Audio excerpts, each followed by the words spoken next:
Welcome to Let's Talk To podcast, hosted by author Charnel Williams. Are you ready to spend some time with Charnel and her special guest? Join our live conversation every Wednesday, Thursday, and Saturday, 6 p.m. Eastern Standard Time. Now, here's your host, Charnel Williams.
Excuse me, yeah, I just realized I was on mute. So I just want to thank y'all again for coming on Arthur Charnel Williams show. And I'm just waiting for Aniqua to come in. And we're going to have a great show tonight, y'all. We're going to have a great show. My name is Arthur Charnel. For those who don't know me, I'm a publisher. I'm a writer. I host my Women's Empowerment show. And plus, I will host Let's Talk To podcast. Let's welcome Aniqua. Let's welcome to the show. Aniqua, thank you for joining us. Could you tell us a little bit about yourself? So I am a crochet artist, designer, from the Bronx, New York. I used to be a teacher. I used to teach early childhood education. I've done junior high school, pretty much every age, but focused heavily on early childhood education. And I've been crocheting for about 20 something years. Oh, wow. I learned at about 18 years old. And I'm 42 now. Mm. So, um, but I've been crocheting for a while, and I just got really, really good at it and decided that I wanted to make a doll one day. And when I went to look for inspiration, I saw that there weren't very many Black crochet dolls. And Oh. I saw that the Black dolls that I did see were not even created by Black women. They were created by white women. Long story short, I did my first doll in May of 2013, and I've been making dolls ever since. So my kind of thing is my business is the initial business. And I've been in business now for almost 11 years. March 3rd will be 11 years. Wow. That's a long time. Yeah, That's a long time. I've been crocheting since I was 18, but I've been in business for myself, not working for anybody since 2013 of That's March. good. Congratulations. Thank you. Congratulations. Yep. So the other thing I think, oh yeah, forgive me, I'm a little bit flustered. I've been out in front and up all night. I actually have I'm the 2 hands and 10 fingers behind My Kind of Thing, which is a handmade company that specializes in one-of-a-kind handmade dolls, particularly dolls of color, and even more specifically, Black and brown dolls. I also have an online or virtual university called My Kind of Thing University, where I teach crochet in the context of doll making. So Wow. I have loads of students all over the country and a few people from different parts of the world. Um, and more recently, it's going to be 2 years old in April. I am the owner of My Kind of String, a yarn company, a little small yarn. Okay. Thank you. Don't say small. No, Thank you. it is small because it's only two of us that work it. It is a very Uh-huh. tiny company in that there are only 2 employees. Oh, okay. So it is small, but Mm-hmm. it's a big deal to us. So Right. Wow. That's congratulations on everything you accomplished and more. And I just want to ask you a question because you've been crocheting years. Are your fingers and stuff okay? Are you yeah, okay with the you know what? People ask that a lot. I crochet so much, and I know people that do get like pains in their hands, but thankfully, Yeah. I'm pretty good. I don't have any issues at the moment. Right. So you said, and that knock on wood. So you said that you've been doing it for a while because there wasn't no black and brown dogs. You seen them, but you never seen them like. So I just wanted to make a little black doll one day. I was just like it'd be really cool because I used to love dolls as a little girl. I had a whole bunch of dolls and most of them were white. I had a bunch of white dolls. I had um most of them were white. Mm-hmm. And so I decided, oh, I'm gonna crochet a doll because I had been crocheting all kinds of things up until that point. And so I just was like, let me do a quick Google search to see if there are any black crochet dolls. Well, the first thing you do is you type in crochet dolls, right? Mm-hmm. But you have to be very specific when you want black things. So I had to, Right. you type in crochet dolls, and then you get a whole bunch of crochet dolls. Then Mm. I'm like, nah, I need a black doll. And so I typed in black crochet dolls, and only two designers came up. Mm. Only two Wow. designers, and this was 2013. Only Mm. two, and both of those designers were white women.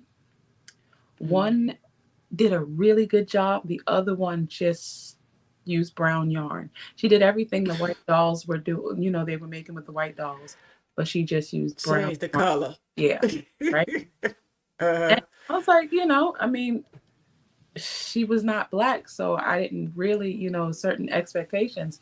The other one, though, whom I still follow to this day, Mm-hmm. she had done a really good job of recreating from photos, and Mm-hmm. she had done a really good crochet doll version of this character from an African folktale book.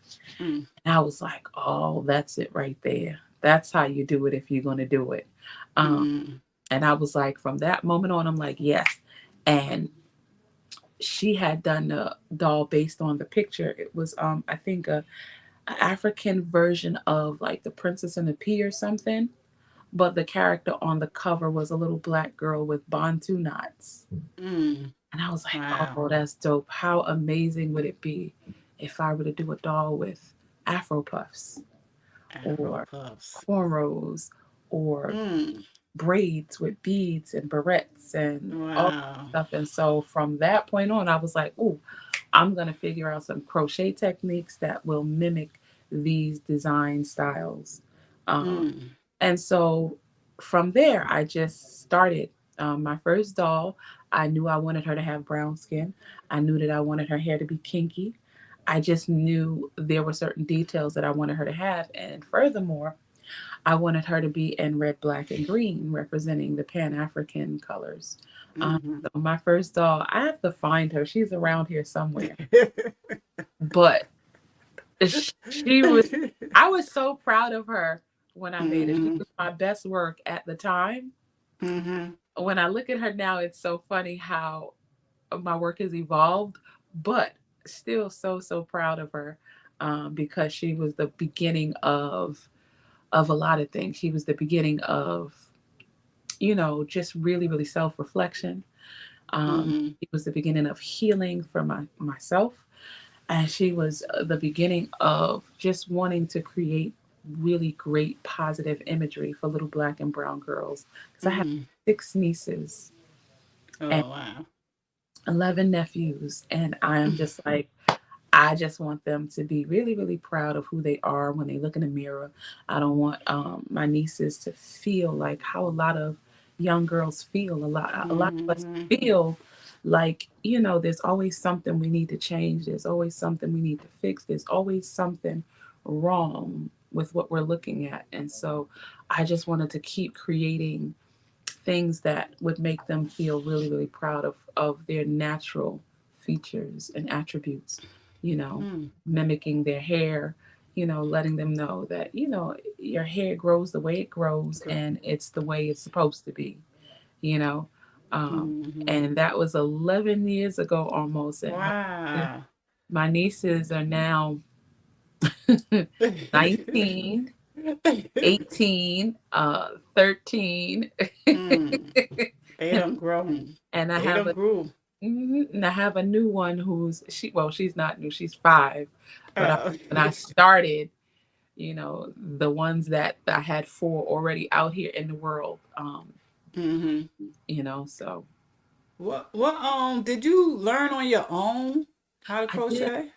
I did. So I learned before YouTube existed, right? Mm. So it's so funny to explain that I learned from books because I didn't know a person that knew how to crochet.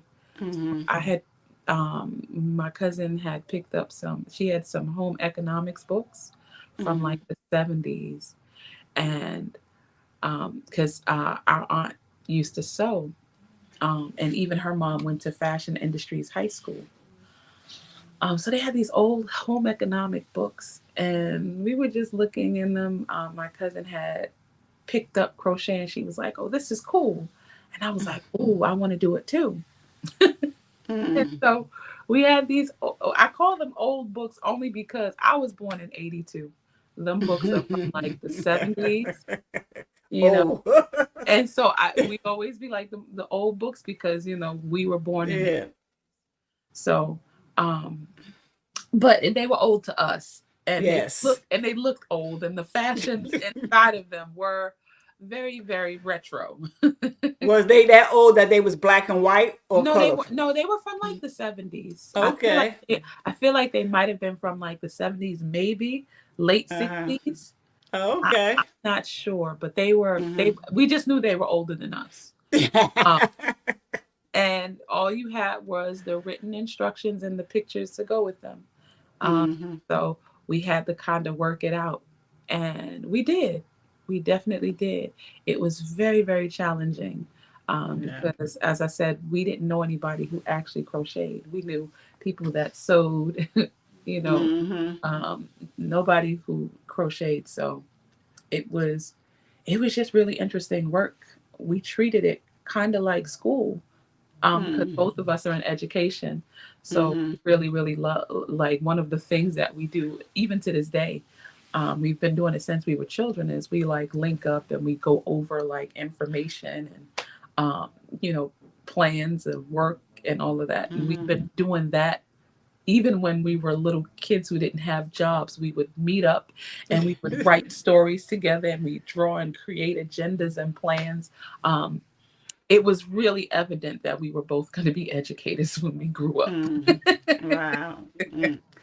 So it's like kind of hard because you taught yourself by reading books and stuff like that.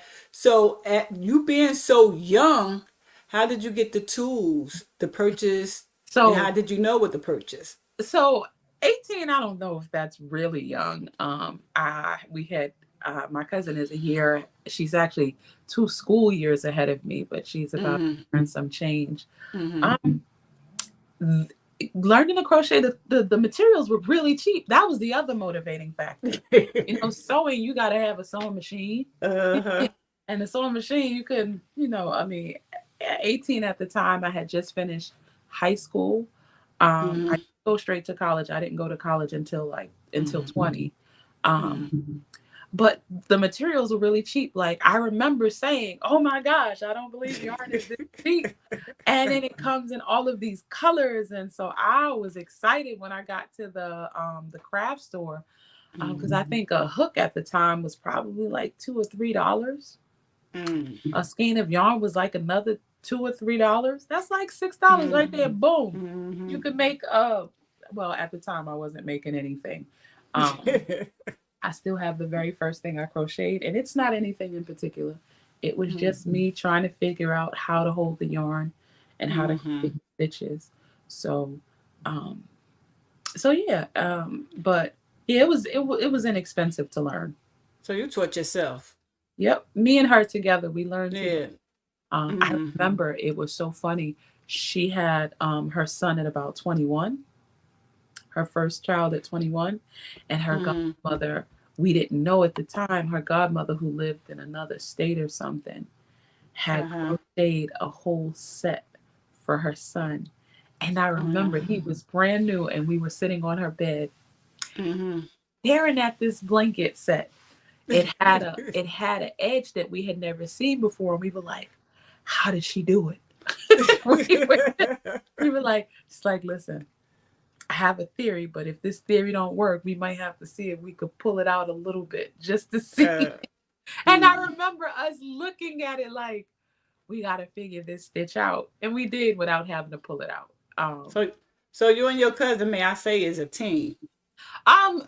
Not so much anymore. In the beginning, when we were first learning, you know, she became a mom and a wife and all of that stuff. So she still knows how to, but she never delved into doll making or anything like that. I kind of went way beyond, but we're a team in other ways. Like we definitely meet and talk. Like I said, she's an educator as well. She teaches teachers how to teach now. She has master's in education, and she does a lot of really great work with teachers and staff development and that kind of stuff. That's great. But yeah, that's good. So you stuck with crocheting. I did. You stuck with it. I did. I was so curious. Every time I learned something new, I was like, what if I do this? And can I do this? And I remember I didn't realize it until like in recent years that I inadvertently treated it like school. I remember purchasing books, taking notes and putting Post-its in books, and, just really writing certain things down. And when I was going through my books that I had collected over the years, I was just like, wow, I was really serious about this for no reason. For no reason, I was so serious. No reason other than being just really interested. I would crochet on my way to school. While I was in college, I would crochet on my way to work, on a train ride to and from, bus ride to and from. I had a boyfriend at the time who was like my guinea pig for figuring out how to make hats. Oh my God. And you know it was love when the man would wear the hat that was not really a hat. Wow. So it was a lot of trial and error, but just enthusiasm. A lot of enthusiasm. And that's good. You kept on with your dream, because so many people quit. They quit.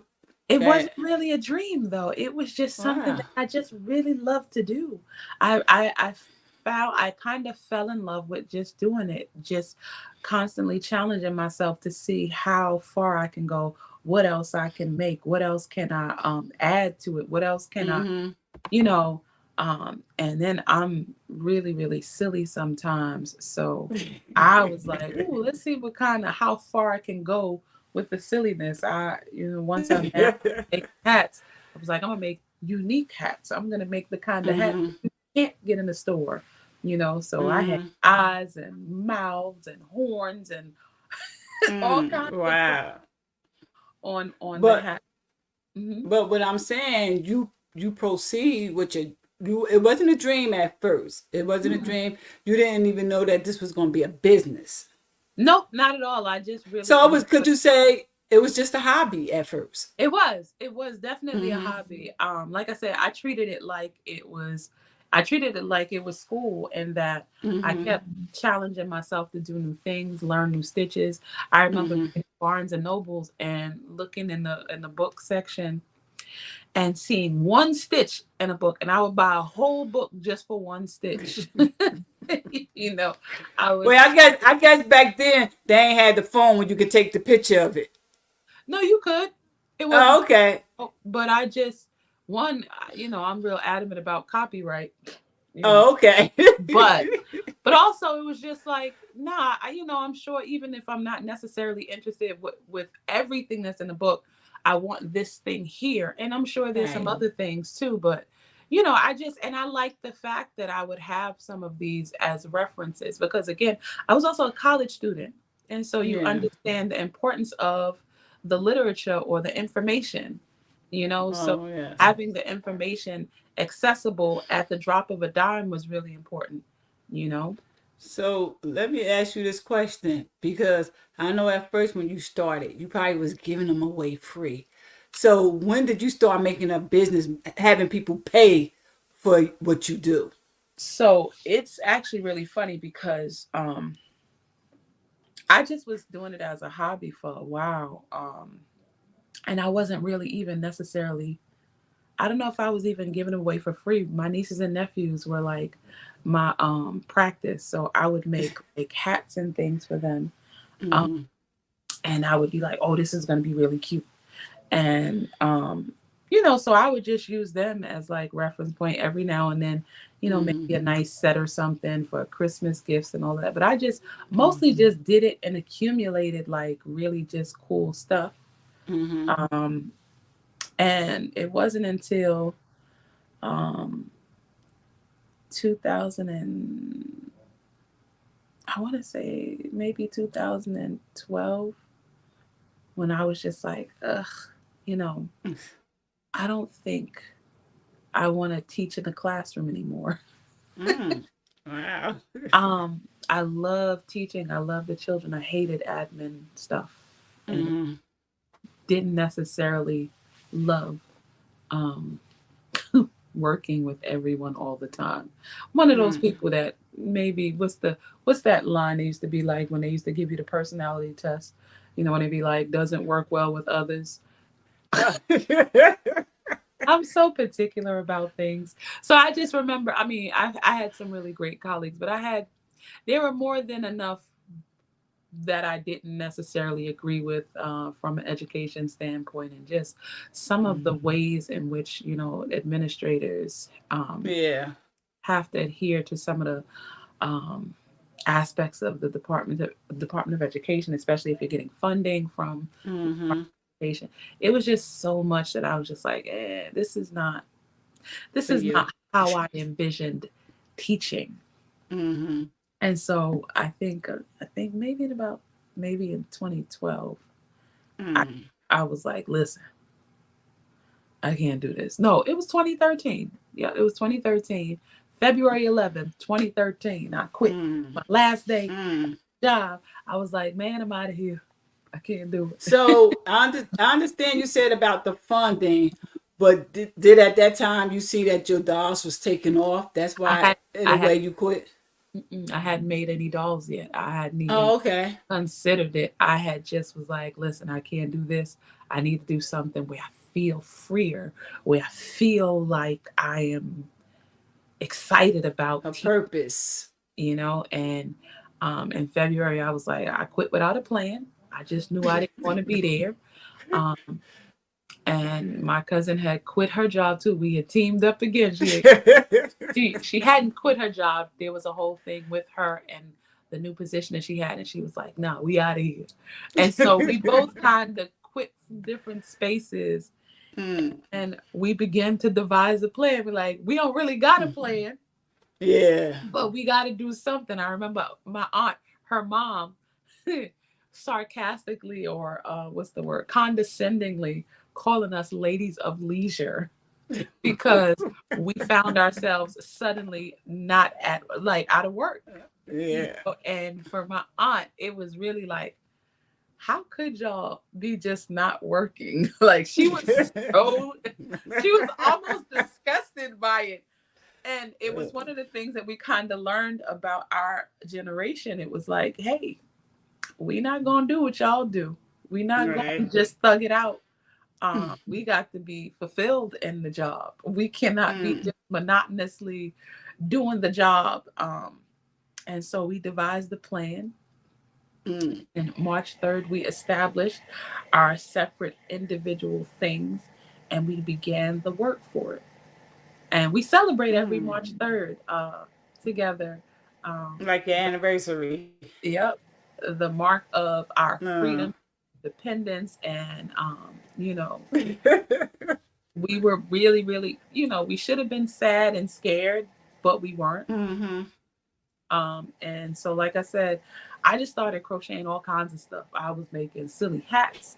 I was making monsters and aliens. And every now and then people were asking for me to make them things. I had moved in. I actually decided that I had to move in with my mom because, you know, out of work now, got to be, you know. So I had moved in with my mom. I'm like, okay, if I could just do this and stay here, and at least I'll have a roof over my head and I won't starve while I figure this out. What can I make? Because remember, hats and scarves and things, you can only make those during a certain time of year. Right. So, but yeah, figured it out like little by little. I remember selling dolls for like I remember the price was so low. When I think about it now, I mean, and the skill wasn't nowhere near what it is today either, but at the time it was still good stuff. And, but what get me is you quit your job without a plan. I mean, you know, the thing about it, right, is I have a big, we come from a big family. So I knew I wasn't going to be like destitute. You know, I don't have any children. So it ain't like, oh, you know, I got to drag some babies around. It was just me. I'm like, Ma, listen, I'm trying to do this. I don't know if it's going to work out. I don't even know if anybody's ever, I don't know anybody who has ever made a living from crocheting. So it was just really like, can you do this? And I think this is when it became like, yo, this might be a dream now. Because okay, and how can I do this in such a way where it will allow me to be creative and maintain and take care of myself and be and still be independent. So yeah, it was a leap of faith. But again, like I said, you know, I come from a big family. I have 3 brothers and 3 sisters, aunts, and all of that. My mom, and, you know, so I knew I wasn't going to be out on the street. Right. You wasn't going to be homeless. You had a big family. And that's a big deal. Right. Right. And now look at you. And it was so good because a lot of people don't have their family support. So you had your family support. Yeah, and even the family support was funny because I remember, you know, I remember my dad. He was kind of disappointed. I mean, they ain't gonna let me starve, but my father had expressed his disbelief.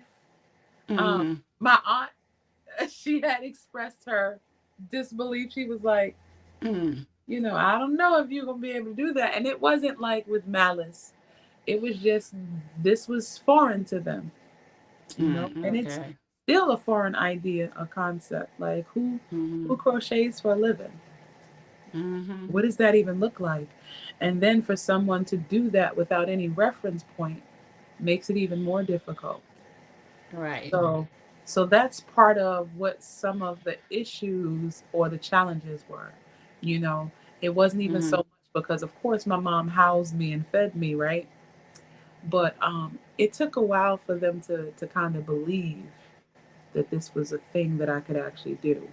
But I also had a degree. So if Okay. it didn't work out, I You could had something to fall back on. always go back to work, So Right. that was the other thing. So Right. it wasn't, it didn't feel as scary as it could have and should have been, I guess.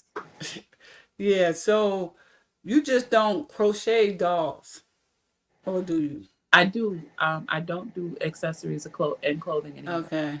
In the Okay. beginning, I was doing a little bit of everything. Mm-hmm. But I don't like that. I just knew I wanted to do something that I could do all year long, that it didn't have Mm-hmm. seasonal. Um, and and making the first doll, I just felt really, really like, wow, it was a little bit of healing and thinking in it, Mm-hmm. because I began to be like, brown yarn, and then what shades of brown, Mm-hmm. right? Because that becomes a thing. I started out with a few colors, and some of them were like ashy, and I was like, ugh, you know.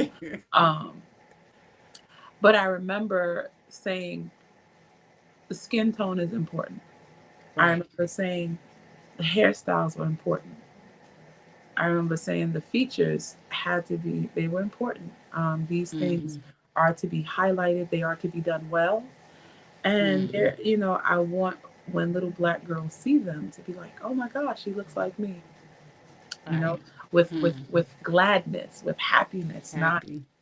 you know, um, and so it began to be like a real focal point for like self-esteem, because it brought me back to some of the conversations that I had had with my students, the really, really small Mm-hmm. ones, the really, really big ones. And you just think about the things that you felt like as a little girl that you didn't like about yourself, and why. Oh I wow. remember I remember being so I remember hating my hair so much, Mm. girl. I remember hating it so much. And there were a few reasons why I hated it. And it just didn't help that I had this nappy, kinky 4C hair. And it Mm. bothered me so bad because, even getting my hair done, it wasn't just that one of the reasons why I hated it was because my mother hated doing it. And she was horrible at doing it. And she hated doing it. And Ugh. furthermore, my aunt, my father's sister, she was really good at doing it, but she Mm-hmm. would make comments and remarks like, "Oh, your nappy head, and you're about to break the comb," and it did break the comb. Like, the teeth in the comb, like it was a whole thing, and it was a source of extreme anxiousness for me. And And plus you was young, so you ain't take it like as a joke. They hurt your feelings. I don't know if it was hurt. It was more like angry. Like, why is my hair like this? Why is Oh, okay. so and so's hair like this? Yeah. You know? And the Mm-hmm. first chance I got a relaxer. Mm. Wow. First And that chance I got. I remember sitting in front of the stove with the hot comb. Remember the hot comb? I remember My that mother used to too. press my hair with the hot comb and stuff, and I was like, "Oh wow!" Then you get that little sting because of the grease. My mom did that on Easter Sunday and picture days. Mm-hmm. Because she, like I said, she was horrible at braiding. And that was the other Mm-hmm. thing. Growing up, she had bought me dolls. Most of them were white. But when I was about 8 years old, I got my first black doll. Mm-hmm. My mother's friend had got it for me. Wow. And I remember loving this doll so much. And I didn't Mm-hmm. know why until I became a doll maker. I loved Mm-hmm. that doll so much. Wow. It wasn't until I started making dolls and thinking about these things that I realized, oh, the reason why you love that doll so much, because of all your dolls, that was the one that most looked like you, Mm. you know? And she Wow. had this, she was brown skin like me. She had this really cool hair color. It was like a sandy brown. She was just really cute. And through playing with my dolls, that's how I learned to braid hair. Mm. That, Wow. and I got really, really good at braiding hair. Mm. So when my sisters and brothers started having children, I was the auntie who did their hair and remembered what was said to me when I was getting my hair Your done, hair done. mindful to always talk to them and encourage them and Yeah. and the sessions of braiding their hair were always really, really gentle and thoughtful. Mm-hmm. And I remember thinking and feeling this every single time I did their hair. And this is leading up to me becoming a doll maker and saying, "Ooh, I'm gonna make y'all, and I'm gonna make y'all and me." And that's what I've Mm-hmm. been doing for 10, almost 11 years. I've been constantly just making us over and over and over again. Wow. And congratulations on that. I need to ask you a question. When did you realize your worth and far as doing the dolls and selling a doll for not cheap for your worth? You understand what I'm saying?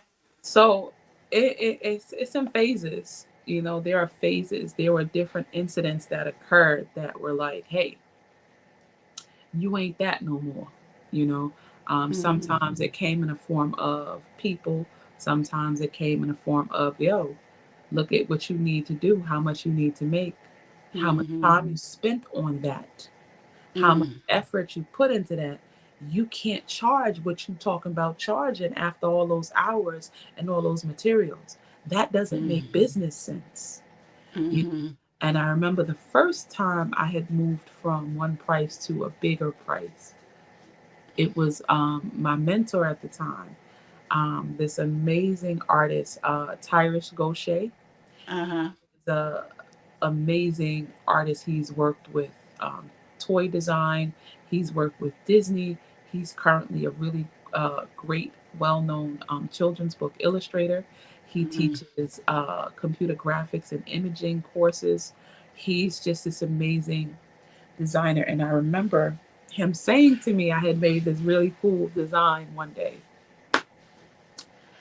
and he was just like, "Your prices are too low." He was like, "This price is just really too low." Um, I was like, "But they be complaining about this price." I feel you. He wanted me to triple what I was charging. And I couldn't believe it. I was like, "They complaining about this. What you mean triple?" He was like, I'm telling you, otherwise you're gonna kill yourself trying to make these dolls, and it's just not worth the time. And Mm-hmm. I remember, he knows better than I know, so I just listened to him, Mm-hmm. and people paid it. But was you a little scared first to go I up on your was. I price? was, because I was like, I felt myself having to go back and forth with people about the original price. Uh-huh. When I tell you I was selling dolls for like $40, Uh-huh. when I think Wow. about it now, it's nuts. Even my least skilled work, or even the work that I was doing from the basics, technically Mm. wouldn't have been $40. But that's what I was Mm. selling for. And when I moved up into the over 100, nothing changed. Meaning there Mm. was, of course, people still complaining about the price, but there Price. were still people paying for it. Like, Mm-hmm. and paying with no hesitation and ordering multiples. And when that happened, I was like, "Oh, he was right." Because at the end of the day, you have to make it has to make sense. And so Right. that was the first thing that had me like, "Oh snap, that's crazy," right? There were different phases of knowing my worth. There was the other phase um of even just exclusivity, like the fact that at the time I wasn't a designer, I was just a maker. And so Mm. everything was legitimately just, "I'm never doing it again. Mm. I'm not doing multiples of anything. I'm not writing anything down, so it doesn't even matter." Um, Mm. and so there was a moment of, I had did a really nice design, right? And three different people wanted it and didn't have a problem paying what I asked. Mm. Three at the same time wanted the Mm. one design. Mm. And I was like, how do I not miss out on the opportunity to make this new price, but three times? My Mm. mentor was one of the people who wanted the design.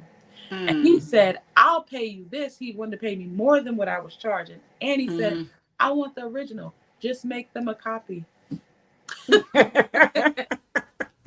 And that was a second level up where I was like, oh, snap.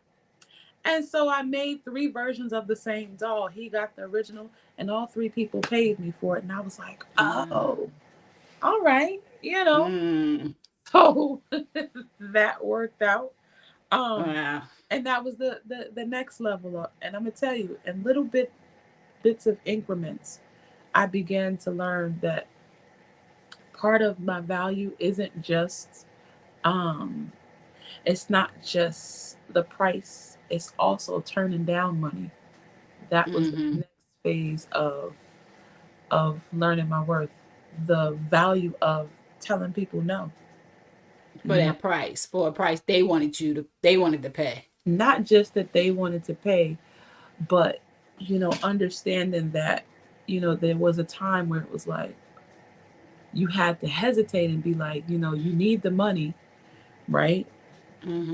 And so sometimes you do a lot for little. Like, I've had companies reach out. I remember one company had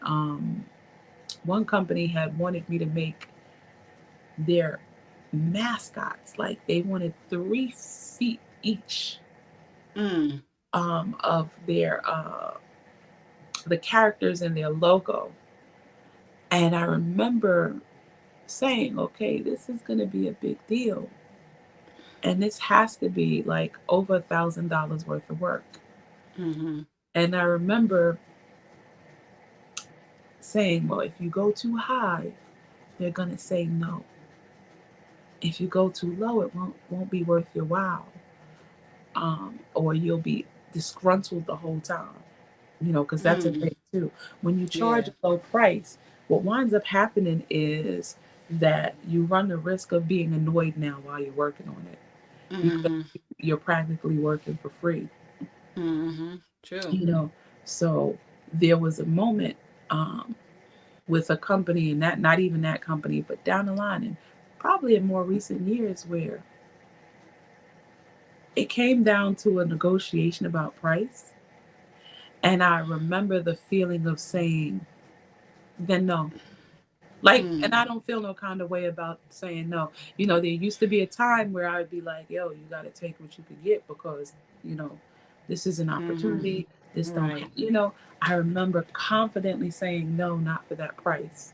And feeling like I didn't care if they were like, they went in another direction. Like, I remember not caring. Wow. And I remember them getting right back to me and paying what I asked for. Yeah. And I was like, look at that. So it really is a matter of like, yo, who are you? Right. I have evidence to the fact that I am a skilled creator, skilled crocheter. What else do I need? Whatever I say the price is, that's what the price is. You either pay it or you don't, and I don't need the money like that no more. So I'm not stressed about whether or not you want to pay it. And that's a difficult, that's not a place that you just automatically start at. So that's how I've journeyed to being like, yeah, I can charge whatever I say it is, because this is my thing. Yeah. And a lot of people, because I know I'm in business, I'm in a publishing business, and a lot of people don't like paying what, to me, is what you worth. You have to feel as though that you worth that amount of money because of your time. People don't understand that you put time and effort into what you do. You understand what I'm saying? And they don't know your worth like you know your worth. But you know what else is even more than you knowing your worth? It's just a real matter of, like, you want this or not. Because I'm a person, right, who, if I want something and I think that it's valuable, I'm gonna get it. I'm gonna get it. And if I think that it's worth what they're charging for, if I want it bad enough, I'm gonna get it. How dare sometimes the audacity of people to tell you that's too much money. For who? Too much money for who? Like, just say you ain't got it and keep it pushing. But don't tell me that I'm charging too much. That's a different thing. It's one thing to say I can't afford it. It's another thing to tell me that I'm charging too much. That's not your business. You don't do what I do. You don't know how I do it. You can't do Right. it. Otherwise, you wouldn't be pressing me about it. So if Right. you want this that I got over here, this is what it's going to cost you. And I'm not going to have conversations or back and forths about Right. whether or not you want to negotiate. And that is, once you hit, I think it's like the top level of knowing your value, when you can turn down money comfortably. Right. Mm-hmm. And it doesn't even necessarily mean that, oh, I don't need the money. It just means I don't need the money that bad, or I can't work like that for that amount of Right. money. I can't do what you're asking for the amount of money you're trying to give me. It's not realistic. Right. And that's just the facts. I'm not going to kill myself to fulfill an order that is just crazy for a small amount of money. Like when I'm working and I'm working nonstop, there's sometimes where I'm not able to go to bed at night. I have to stay up. I have to lose sleep. Mm-hmm. I also have a family that I love and want to see occasionally. If Mm-hmm. I'm home working instead of going and being with them, has to be worth my while. If I am sacrificing my time and my presence in other places, Yeah. that's it has to. I can't be sitting out here slaved out. And I think I Slaved think out. I think that's what people forget, right? They trick some of us artists into believing that we need them. You know, they have convinced us, the magazine companies, the yarn companies, their job is to trick you into believing that you need them. When in Wow. actuality, they need you. Too. Mm-hmm. Because without you, there's no one to showcase they're what they're selling. That's Certainly right. not That's the so true. skill level. I like I said, the value. I used to do a Wednesday live called What You Mm-hmm. Wednesday. And it started out as a way for me to kind of talk myself into sticking to my guns and saying, like, yo, this is what it is. Mm-hmm. And so yeah, that's how that goes. And now I'm at a point where I'm like, nah, we're not having back and forth discussions about these prices or my time or what you want me to do for you. We're not doing it.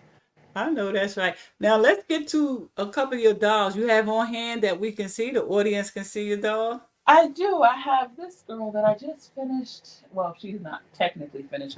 Her lips aren't actually Oh, I like the hair from back here. Oh wow. so she has the big textured afro puff. Oh, that's nice. That's And nice. I always Is forget. them beads on the end? Yep. Okay, and I see the hat. Oh, and you did all of that yourself. Hmm. Yeah. Yep. All by hand. Wow. All by That hand. is so nice. Y'all see that? She has That the. is, and I seen your show one time. You had names for your dolls. What do she got So a name? she does. Her name is Matumaini, Auntie which is the mommy. Swahili word for hope. Um, Mm-hmm. and she's actually brand spanking new. I have everybody in my inbox right now because That's nice. she's a crochet along design. She is a design that my students will be creating this month and into Uh-huh. um and so they're actually all messaging me right now talking about where's the pattern, because I told them we start today, and because I've been running all over the place, Uh-huh. I haven't sent out the email yet and let them in the classroom yet. So they're all out like sending me messages like, my email, where's the so I have to Wow. I have to send that out. Um Mm. but yeah, she's the design for this month in March. And then we have Breezy. There's three of them. There's another one over there. They're very big. Breezy. Breezy. Breezy friend. Breezy. Oh, Breezy has okay. cute little hooded. Uh-huh. Now Mhm. I'm trying to look at the clothes. Cause do you crochet the clothes too? Yep. The whole Oh wow. crochet. That's cute. Yep. Wow. Every single And aspect. I like the hair. Well, how do you come up with the hairstyle? So, because I'm a black girl and I do hair. And so what happens is, part of part of the charm of a My Kind of Thing design is that I use real crochet techniques to show Uh-huh. to showcase real Black hairstyles. Um, Mm-hmm. Here we have the little girl with Bantu knots. Oh, I see it. Yeah. Oh, wow. And with the color on the African American colors, red, yellow, black, and green, yellow. No, this is gold. Oh, This is that's gold. this is Okay, and it's a gold. sparkly gold too. Oh, okay. Yep. And her hair. Oh my God, And she got little that is so little nice. gold hoops. Do she got earrings in her ear? Mm-hmm. Little Yeah, gold. she got earrings in her ear. How tall are your dolls? So they're different sizes. I have Oh, okay. some as small as about maybe, I think the pipsqueak's about 6 or 7 inches tall. And then I have dolls that are even up to about 20 to 22 inches, about 20 Wow. inches tall. So it really just depends on the design. Oh, okay. Okay. Let me ask if y'all have any questions for Aknaqua. Did I say that right? Aknaqua? Aniqua. Aniqua. Please put it in the chat. Ask her questions about her dolls and put everything in the chat so she'll answer your questions.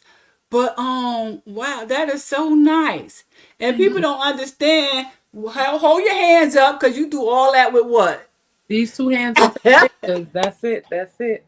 Wow. But I have my own yarn company, as you can see in the background. Oh, Called okay. My Kind of String, and so that is my yarn. I collaborated 2 years ago with Lion Brand Yarn Company to create a line of yarn called Skein Tones, and that line of yarn is specifically a line of yarn in colors that are like skin tones.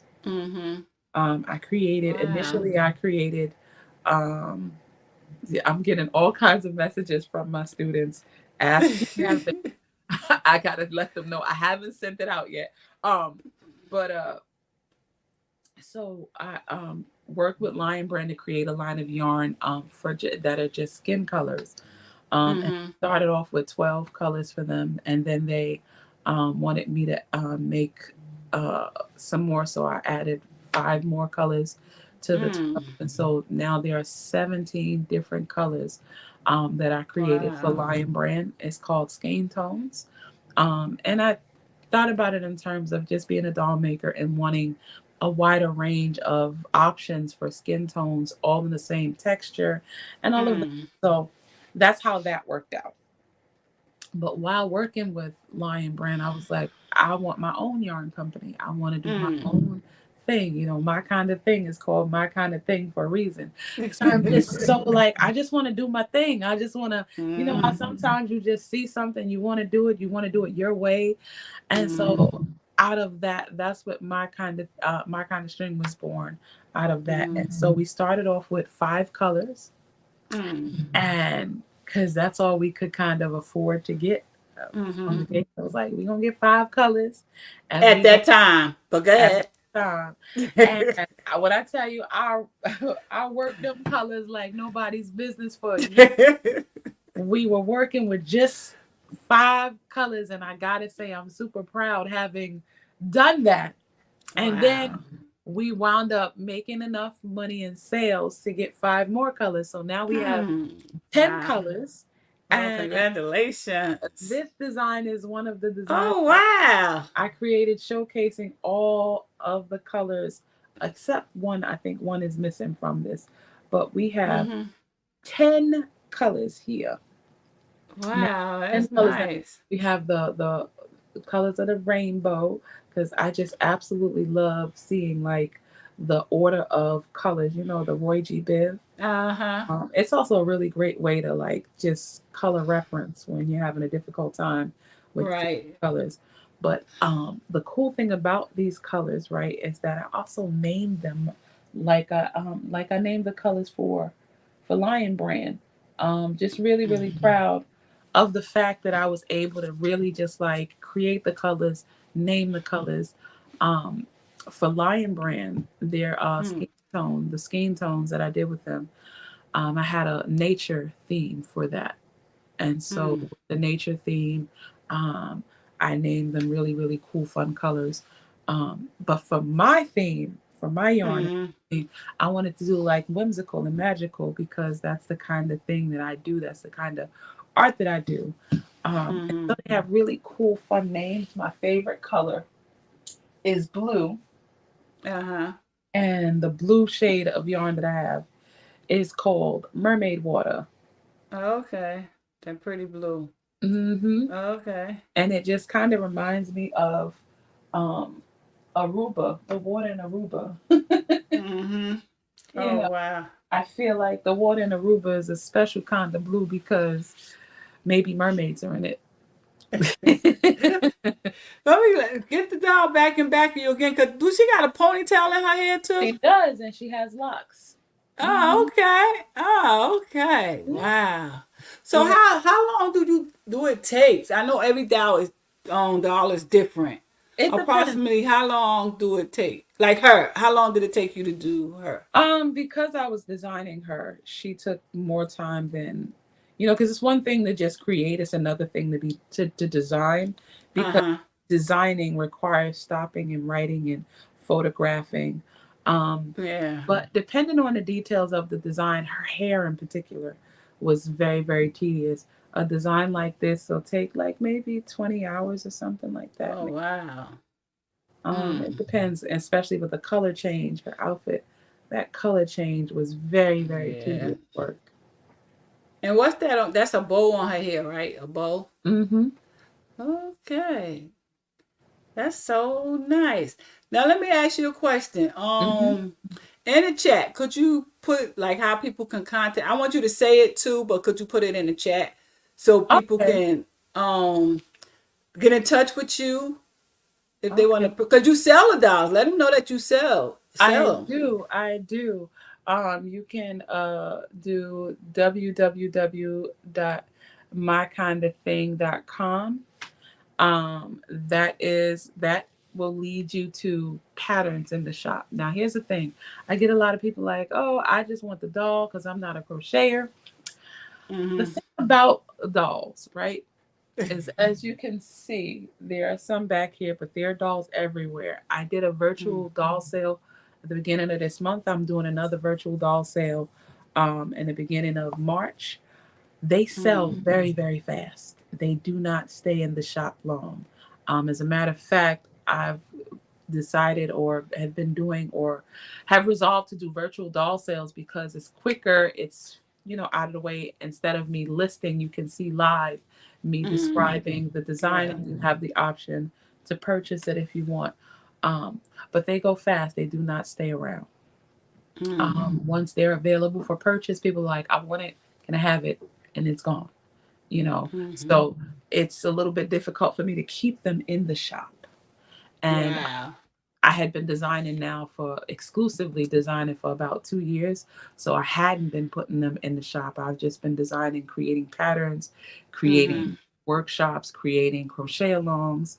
Mm-hmm. Um, but you can subscribe to the My Kind of Thing website, and you can get emails as to what's available when it becomes available. And if you're a crocheter, definitely join the website, subscribe to the website to find out about crochet alongs so that you can participate in the crochet alongs that I conduct. Last year, I did a crochet along every month, so a new Wow. design every month. Let me ask you a question. How do they take care of the dogs? Because I'm sure you got to take care of them. So I use acrylic yarn. It is very, very durable and sturdy, and they are machine washable. Mm-hmm. Like Oh, for real? Wow. it's not like it's not like that's my 7 o'clock alarm. Oh, okay. Right. It's not like now I gotta locate. I'm about to say, where's my phone? So they're machine washable. It's not like natural fibers that require special care instructions. However, you do wash them on delicate in a lingerie bag, and you lay them flat to dry. But they're perfectly fine in the wash. I use Okay. hypoallergenic stuffing, polyfill, so um, so as to avoid people who have allergies to natural fibers. It's just acrylic yarn is a safer material to use in that aspect, and it's not a headache to clean. Hmm. Okay, because that's why I was wondering. I was like, how do you wash them and dry them? But you just said sit them out. Don't put it in the Yeah, you can dryer. lay them flat to dry. It's Yeah, like to dry, and the and they only get reason why that puffiness back. they don't lose it. They Oh, don't they lose. don't lose it. Okay. Um, Okay. yeah. Wow. Oh my God. So I want to thank you again for being on my show. For y'all who want to get in touch, you ain't put your information in the chat. It's asking me to join YouTube to do that. Oh, okay. You don't have to. I can put it in. Just give me your website. It's www.mykindofthing.com. Actually, it's right there, but I don't know how to zoom in. It's behind me. You can see Mykindofthings.com, right? my kind of thing. Mykindofthings.com. No, not kind of. KINDA. My kinda. KINDA. Yeah, that's what I got. My kind. Let me see. My kind. Say it again. KIND. What? A A. thing. THI. Things. No, not with an S. Okay, without the S. Thing.com. Mm-hmm. And they can just go here. I just Yep. shared it. My kind of thing. So I want to thank you again for your last words. Do you have any last words you want to say first to everyone? I just thank you for having me. I'm super excited to just keep doing what I'm doing. The mission statement for My Kind of Thing is to promote pride and confidence in children of color, particularly girls, and even more specifically Black and brown girls, and efforts to combat self-hate. I do this with the thought in mind of just making sure that I'm adding to the store of positive imagery and creating reference points for our girls to look at themselves and deem themselves worthy, beautiful, because representation is really important. And let me ask you one more last question. Do you travel? Do you go to different types of events and stuff I like do. that? I do. Every year I've done the African American Cultural Festival in North Carolina. I haven't done it in the last 2 years, but I used to attend the Detroit Doll Show. Okay. I went last year. Yeah. I went last year as a support and guest for another doll maker friend of mine. Okay. And of course, I'm open to travel to places and spaces. I do talks and discussions and showcase. I have traveled on behalf of yarn companies to represent materials if I've used certain types of materials for my design. So, yeah. We got to keep in touch. We have to keep in touch. And I thank you so much for being on my show, showing us your dolls. Y'all better go to her website and check her out. And you said you can subscribe to your You can website, right? subscribe to the website Because I'm going there to subscribe. Yes, go to her website. Let's support our Black sisters, y'all. We have to. Yeah, she making black dolls for our kids, and it's just nice for kids because grown ups like just put them out on a dresser just for show and stuff like that. So they're not just for kids, right? No, I get a lot of people that get them for adults that commemorate different Yes. aspects. Like I have Yes. people, I think somebody's in my inbox now about their child who was going to college or something. Oh, A okay. few things. I've had all kinds of people. Do you do customized dolls like to make it look like the person? Mhm. For real? Oh, Those wow, are that's cute. those are the most tedious, but they're the most special Oh, because okay. they are representing an actual person who exists. So that's all. Yes. It's Oh, really wow. tedious. It's not my favorite thing to do, but it is. It definitely is. It is one of the best things to be able to do. Wow. And again, I want to thank you for being on Let's Talk To podcast. Good luck with everything. Where do you see yourself at in 5 years? Sorry for cutting that short, but I just had to ask. You know, you know what? Because you got so much going on. You got You know what? This year, I don't know about 5, but this year I intend to leave this year as an author. Oh. I am working on turning some of my favorite creations into storybook characters. They're already some of them Okay. are already illustrations. I've had Mhm. as illustrations now for quite some time. Now I'm like, Mhm. the next phase is me telling the stories about them, because they actually do have information and stories about them that are just my own personal stats on them. So, Well, if you're looking for a publisher, go to my website and check me out. okay, SharshayPublishingCompany.com. okay. So you can go and check it if you're looking for a publisher. But thank you again for being on my show. I really appreciate it. And you work hard. That's all I can say. You work hard, and I really appreciate it. And thank you so much. And we're going to keep in touch because we're going to talk soon. All right, for sure, All for sure. right. Thank you again for having me. Thank you too. Bye. Enjoy Bye. your evening. And You I want too. to thank everybody for being on Let's Talk 2 podcast. Thank you so much and enjoy your evening. Thank you.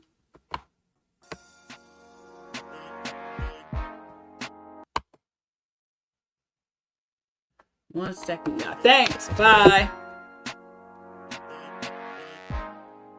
Thanks for tuning in to Let's Talk 2 podcast with author Sharnelle Williams. Tune in next time every Wednesday, Thursday, and Saturday, 6 p.m. Eastern Standard Time. And don't forget to live, laugh, and love.